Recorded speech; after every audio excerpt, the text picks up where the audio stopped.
Hello, this is Dr. Mike. This is my CIS 2642 pen testing class.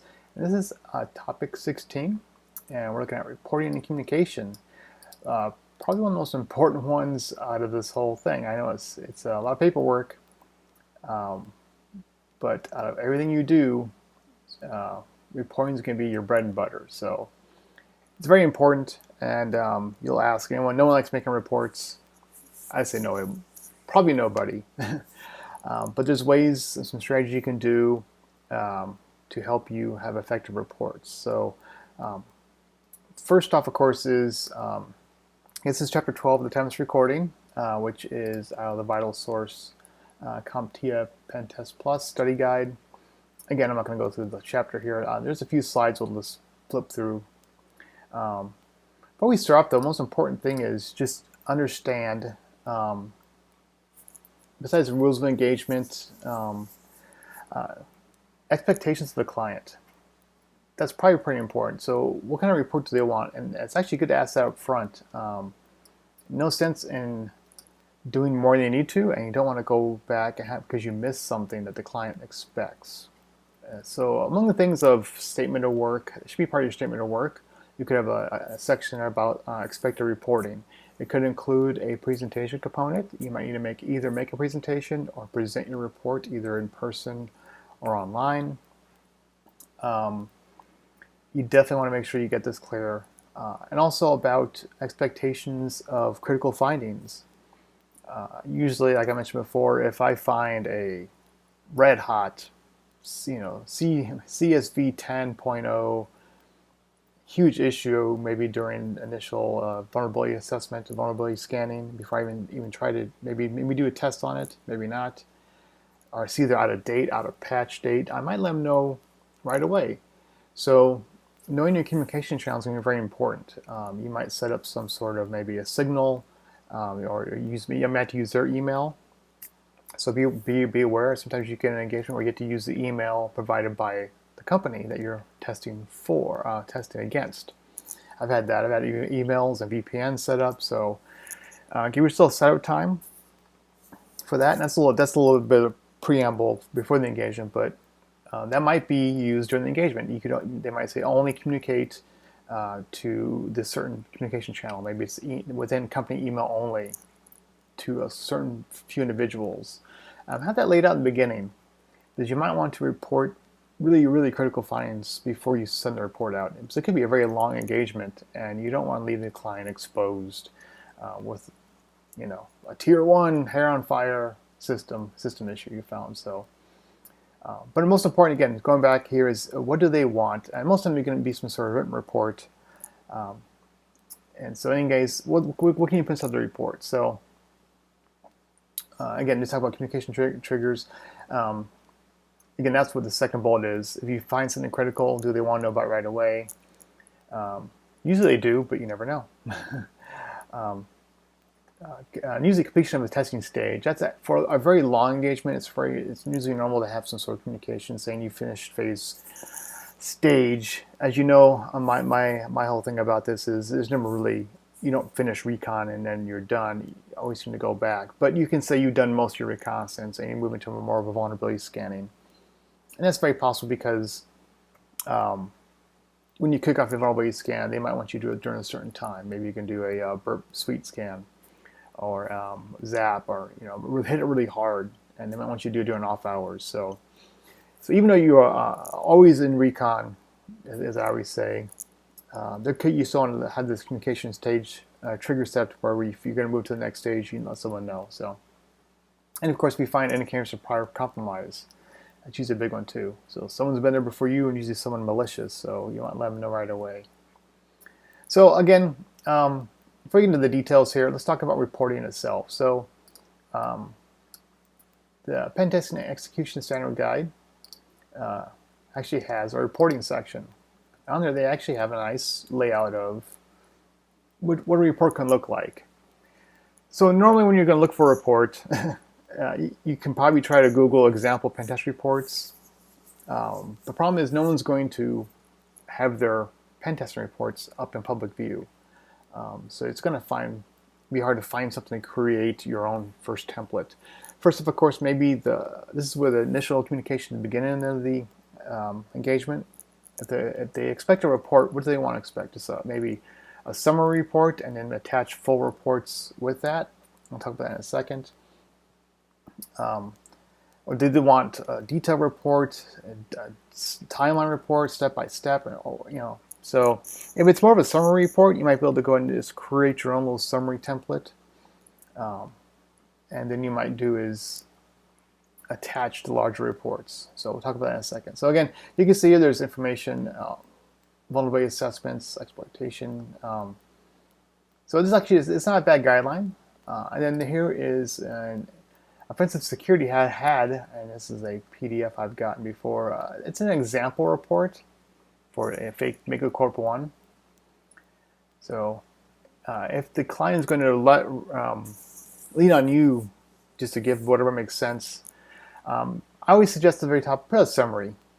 Executive summary, which is different than a summary though. Report summary can say, in this report, you're going to see a summary of, of level, high, medium, low only findings, no info findings, or maybe just high and medium. In any case, you might summarize what this report contains and then do an executive summary after that. Or you might say, things to add inside there. And this is where your notes come in. I can't say as much as possible. Your notes are going to come in handy here. Which IP address did you attack from or scan from? What are the dates you started and finished? Either the entire engagement or certain large scans. What third parties did you use Shodan or whatever did you find information from? So, and you can see here screenshots. Screenshots are fantastic. It could be a copy and paste of just the output of a terminal. It could be a screenshot like this here. A network. This might be. Yeah, I don't really use this too much, but it's possible they might want to know the type of network. This could come from the rules of engagement. More often, though, you're going to look at like here. I have a web server interface compromised. So here we found it during the scan in OWASP Dirbuster. We found admin was open. I went to it and I found it was admin folder was there, and using whatever technique I was able to get in, and here you go, I got in. So. I've had this before actually with I'm not gonna say who, with actual compromise. I've scanned down and found login pages, and I used like the rocku.txt file and got in. So unfortunately, it was just training material. I thought maybe I got some kind of cool backdoor, and it's just like a training site. So again, that's it goes to show you that not everything you find is going to be hair on fire tier 1. So keep that in mind too. Just because you didn't find anything critical doesn't mean your findings are not valid. Don't put off put in the small stuff, the info level stuff. Maybe info like, well, you went in WordPress and it shows you're behind a few patches. You probably should patch those. If you don't, here's the current CVs that are possible against those. Possibly not. You have other mitigations in place. Maybe you have a web app firewall in front, like word fence in front of that, and it seems to be working. However, if that does have an issue or that does fail, there could be an attack vector here. So there you go. That's a little summary, either verbal or that could be written down like that. So again, there's this. This is offensive security has a sample report here. Look at that. And so what I would do. So let's talk about the process here. Mitigation categories. You can look at the people, process, technology. It depends on, again, your engagement. If there's no social engineering in place, you might be looking at only process or technologies. Social engineering is going to talk about, I was able to get information maybe from, or somehow use your business process. I was able to hack that process to get information from a person. Again, common findings, password complexities. Always an example, a good one, of course, is the password reset functionality. Always look there. You had some weakness there probably. Any shared credentials, of course, SQL injection, that's a great one. System hardening, things that you might think could be done better. Again, this is okay. This is as it relates to the scope of work and, of course, rules of engagement. So, executive summary, findings, methodology, conclusion. That's not a bad way to look. So you can start with that right there.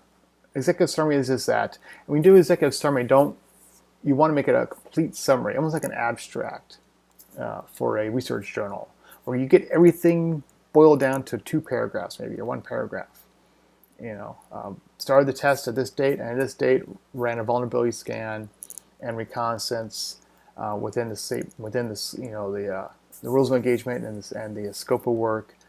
Found one level 2 issue with your middleware being out of date. Otherwise, other findings were informational and will be detailed further in this report. There you go. So it's going to take some time to run that kind of stuff. And usually you write the executive summary last after you go through all this. But if usually it's always nice to have the executive summary. Even if you're not sure, put one up there. It's fantastic. Some managers only have a few minutes to read a report. They might pass it on to others to look at the methodology, things like that. Conclusion or summary, you can have that if you like. Findings and recommendations probably be the biggest part right there. That's an important thing, is recommendations. You just didn't say, I found this, here's some ways you can use to fix it. And this is why I went back to talk about OWASP, top 10 cheat sheets from OWASP, best practices from the major vendors, Apple, Microsoft, things like that. Put those links inside there. I know you can say, well, why don't they just Google it, they'll find it themselves. If you can give them some help in the report, it's going to come out looking good for you, and hence could be for future work. So let's talk about report handling in a second. First up, though, here's another thing you can do, Core. So again, as we go through this, you do testing, you have a lot of output. And some of the output, almost all of it, or a good chunk of it, should go to your notes. It could be even a larger chunk than that. So it's going to depend on what you think makes sense. This is going to be case-by-case basis. It could be stuff you don't need. And the output could be, whoops, I ran a scan and it was against a couple of servers outside the scope of work. I'm not going to put that, I'm not going to take notes on that, but basically don't take notes on everything. So you're testing, of course, things like your hardware that was used, operating systems that were used, and also the version numbers of any software. That's pretty important. I ran Burp Suite version XYZ because you might need to do a retest, and later on you find out after you've updated Burp that this version patched something out that maybe caused a false positive. Or if you forget it, you forget it, but it's good to have that. IP, or IPs tested from, and of course dates, right? Date and times. So all this information goes in your notes, right? As well as the output. And then as you run further tests, you're going to go back and create more output, and you're going to add more to your notes. So now it's actually a good time to, after you get a good amount of notes, is to start the report early. Don't wait until the end of the engagement, because you find yourself doing more testing. And I use like Google Docs, and I've actually you took a previous report template, copied the main sections down, and as soon as I start my notes, I can put in my notes. My notes I use something called like Devon Think Pro. Maybe you use Microsoft's OneNote, whatever. You use a folder with text notes in it, whatever works for you. Whatever your thing is you have notes in, though, you might find yourself extracting parts of it out and put it into your report early. Things like these date times and IP addresses. For example, I use Devon Think Pro. I can right-click and say Insert Date Time, and it drops a date time inside there, date time stamp. Ran Nmap scan. And of course, a lot of times your output from your Nmap will have the date time it ran. So I grab that too. Again, copy and paste, either screenshots. I grab text if it's a terminal output. But in any case, whatever it is, start building a report early. And think about those sections. There'll be a summary section, and there could be a results section. So let's say, wow, I think I found something interesting. There's a tier 1 thing here. I might actually just grab parts. Again, this is a really rough draft. Parts of my notes and start stuffing it into my recommendations and findings recommendations early. And of course, there's way more to do here. But screenshots and stuff, as I stuff inside here, it's going to help me later after I go back. I'll have a really, really rough report / notes, and I might actually go back and remove some stuff I don't think it's needed anymore, and I'll add a few things I think that are missing. But you've already have a leg up on the reporting process. And probably the most important thing is this. Give yourself time. If you're new to this, I'd say give yourself, if it's a week worth of testing, give yourself 8 hours to do the report. Because it takes time to go back and collect your notes. You might find yourself missing something. You might need to go back and rerun something. I've done it before. It happens. You might need to rerun these tests, rerun a test or a certain app because you forgot to get the screenshot. As long as it doesn't break any rules of engagement or scope of work, it should be okay to go back and rerun something. Let them know. Say, I need to run, or if you have to inform them, I got to rerun the scanner again real quick. Things happen. It's possible when you run these tools. Example, Burp Suite, you can have it automatically backup to disk. Burp Suite will create a very large backup, so make sure you have disk space for the kind of stuff. Think about your logistics there. If a tool can create a backup, especially more advanced tools, a scanner, for example, definitely have it do that because you do not want to be 6 hours into a Burp Suite test and Burp Suite crashes. And it happens, and it's painful. So, excuse me. So, anyways, so yeah, this is the thing right there. Give yourself time. And so, when you go to the reporting process, so you actually hit end of test, you have this draft, rough draft report already started. And you can go back and you can add stuff to it from your findings and your notes. Another thing from your tests you're going to have are actual tests full reports. So here's a thing I like to do. Nothing wrong with this. Let's look at this burp. This is a sample burp report from Burp itself. Let me zoom in a little bit. So when you create your burp report, you can dictate what goes out. So I will create a high, medium, low report.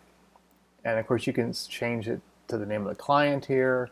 But this table right here, after you maybe do a high, medium, low report, or maybe this one's not so bad. This is like 50 informational. So this, informational could be a lot of stuff. There could be hundreds of informational stuff, maybe 50 or 60 low, and you don't think that's going to be important. So you may create several reports. You might create a high, medium, low report and an all report. And then the high, medium, low one, this table right here, oh, that's good stuff, man. Grab that table, copy and paste. Boom, paste that in your report. Why recreate a wheel, right? Recreate the wheel, that'll manage there. So, you can even do like highlight, like, hey, look at this high I found, whatever. You can annotate it if need be. But in any case, yeah, copy that out. And then you get to the section of the report, like, okay, SQL injection, issue background. Look at that right there. I've copy and pasted this a lot of times. And all these references, and man, like this cheat sheet, there you go. We talked about it before here. Recommendations. Look at this. Web security cheat sheets. Burp Suite is fantastic. And even if you don't use a Burp Suite report, you might hear and actually attach this. Cheat sheet is SQL injection. What does it mean? And even better, use like OWASP top 10. And they have those cheat sheets for fixing it. So anyways, so let's check it out. Mediation. So yeah, I copy a lot of times. I'll copy the background, and I might go ahead and put just the URL. I won't put maybe not this inside there. I'll just say, hey, the payload here was injectable. So it depends how much you want to put. And this is going to depend upon the engagement. But yeah, I use this a lot. A lot of my work is web-based. Burp Suite Pro, you get a fantastic report output. It could be other reporting tools, also other vulnerability scanners. Man, take whatever they provide. Here's the thing. So here's the thing. So I create this report. Maybe I copy and paste some sections of it. But I want to do is I will want to give them the full report. So, example, Burp creates this single HTML file, which is great to dump to PDF, or to save the .html. It's a single HTML. It's fantastic how they bundle it up. That way you can deliver it and they can view it in a browser. But in any case, these are going to contain sensitive information. So chances are the report itself will probably be, they might want to have them zipped and password protected. They might ask for this. at the beginning of the engagement, say, hey, when you get to the report, please password protect it, and then maybe over Signal or over a text or over some other channel, give us the email, the password, and then we'll go ahead and or agree upon a password at the beginning of the engagement, and then say all reports will have this password, and they will be zipped and protected with that. Very common to do that. And if not, they don't ask for it, you should ask for it. Say, would you like me to password protect the zip files when I send them to you? That shows some due diligence on your end, that you are trying to protect their information. So you might deliver the final report. So just keep it in mind. You could be delivering the sample report. Maybe you use Google Docs, you use Word, whatever. If you use something like Google Docs or Word, sometimes you want to think about PDF as an option. It's going to preserve some formatting. It's always a good idea, I think, because it looks more professional. And also, you can password protect PDFs if need be. And then all the other reports. So let's say I have a burp report. I have an OAuth ZAP report. I have a NICTO report. Not as good looking, but NIKTU. And maybe I have fielder reports, whatever, ... from other tools. Take all those, put those into a zip file that's password protected, possibly. And then I can attach that. So all I have is two items, a password protected PDF and a password protected zip. This is great. It protects the client. It's delivered via the channel they want you to deliver it. It could just be your email.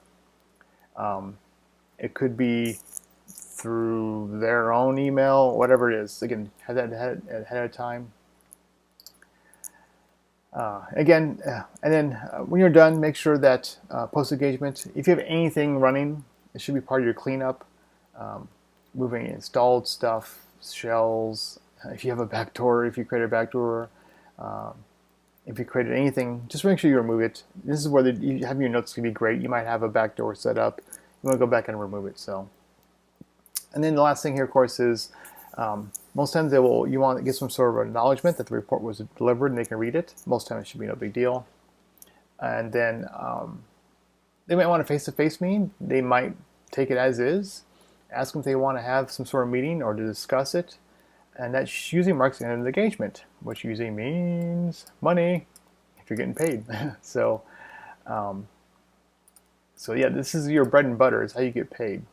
So you might need to do a follow-up. It could be months later. It could be they might go and actually do that. They might fix a few things. They might say, "Can you go back and just test that one page to see if now that it's a stronger password or whatever? We have these two findings. Can you go back? We fixed them. Can you retest it?" This is where your notes are going to come in handy, because you might go back and say, "How did I test it before? I tried. I ran burp against it." So that's just something that you might get, and hence that's also for future work. And again, you could have more of a summary report, just really, really quick. It could just be a summary saying, "I tested that. Here's a screenshot. Now I'm being blocked, or it doesn't work, or here's a scan of your system. It shows that you've been patched."